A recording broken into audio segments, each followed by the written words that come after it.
Comfort feels good. That's why it's dangerous. Nobody ruins their life overnight. Nobody wakes up one morning and decides to become average. It happens slowly. One skipped workout, one delayed task, one extra hour scrolling, one excuse, then another, and another, until one day, you realize you've become someone you never wanted to be. The scary part? Comfort doesn't look like a problem. It looks like a reward.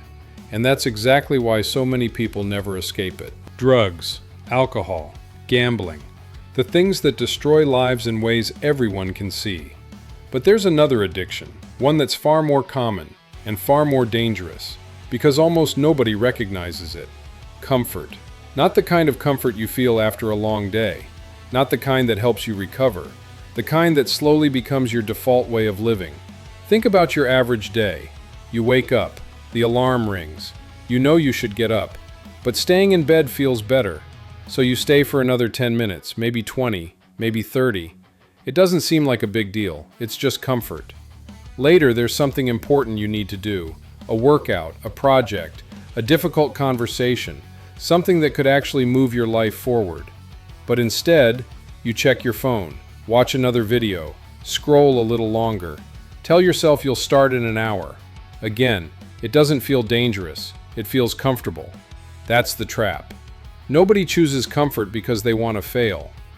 They choose comfort because it feels harmless. Because in the moment, comfort feels like a reward, and growth feels like punishment. So naturally, most people choose comfort. Not once, not twice, but hundreds of times. Until years pass, and suddenly they're wondering why nothing changed.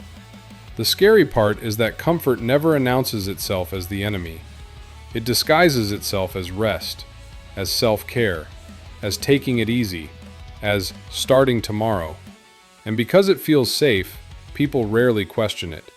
But every time you choose comfort over growth, you strengthen a habit, a pattern, a way of living.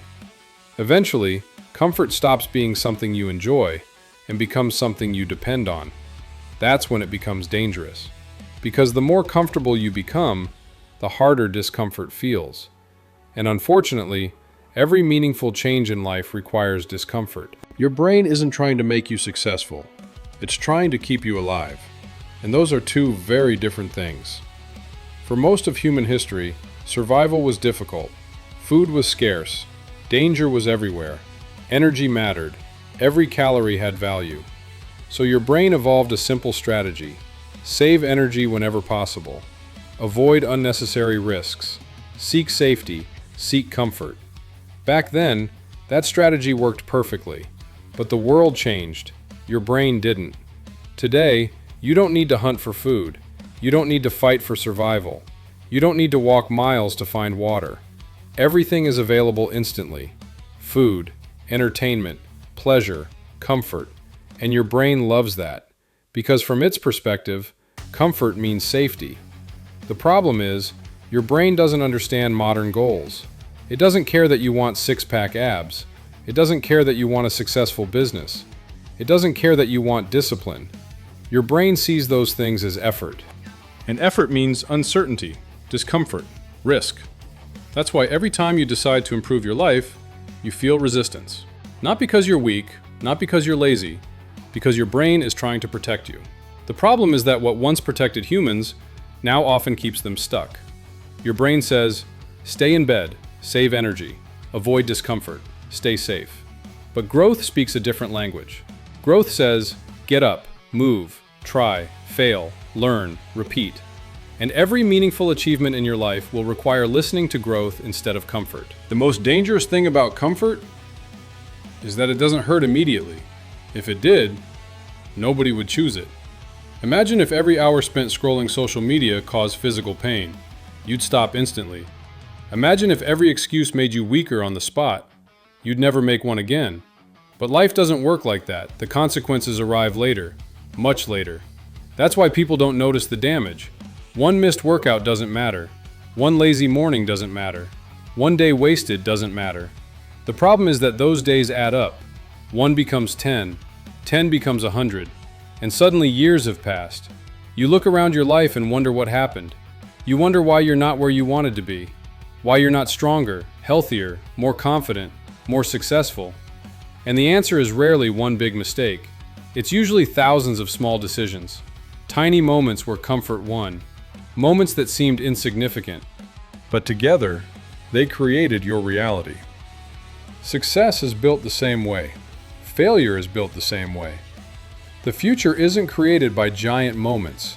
It's created by repeated actions, day after day, month after month, year after year.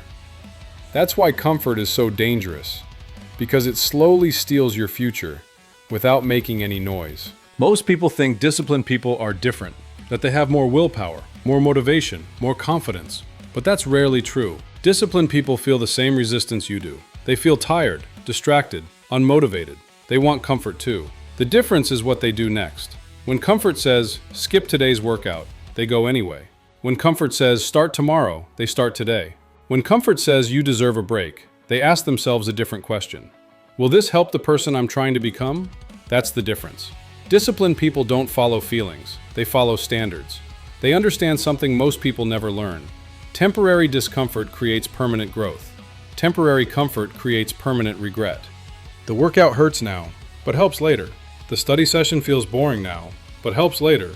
The difficult conversation feels uncomfortable now, but helps later.